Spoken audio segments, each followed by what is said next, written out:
Welcome to our channel. Today we how to withdraw from Instapage and reset A/B test settings, beginner guide step by step clearly. To withdraw from an A/B test in Instapage, start by logging into your Instapage account.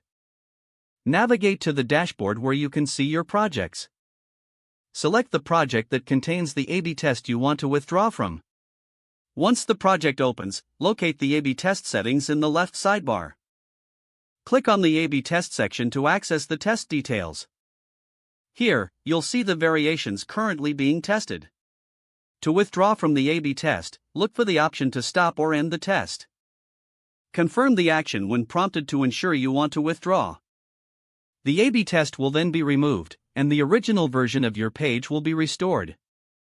Next, to reset the A/B test settings, go back to the A/B test section. Look for the option to reset test settings or configurations. When you find it, click to reset all variations to their original state. Confirm any prompts to complete the reset process. Once done, review your settings to ensure everything is back to default. You can now create a new A/B test with fresh settings. Remember to save any changes before exiting the project. Your A/B test settings are now fully reset and ready for your next test. If the page does not load, refresh the browser or try again in a private or incognito window. Make sure you are using the correct email address, then retype it carefully to avoid small typos.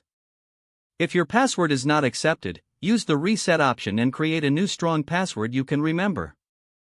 Check your spam folder for verification or security emails, then complete any requested confirmation steps. Enable two-factor authentication if available to improve account security and reduce unauthorized access risk. After signing in, review your profile details so your contact information and settings are accurate and current.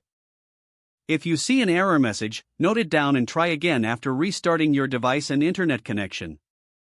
Log out when you finish, especially on shared devices, to keep your account and payment information. If the page does not load, refresh the browser or try again in a private or incognito window. Make sure you are using the correct email address, then retype it carefully to avoid small typos. If your password is not accepted, use the reset option and create a new strong password you can remember. Don't forget to like this video and subscribe to our channel for more step-by-step tech guides.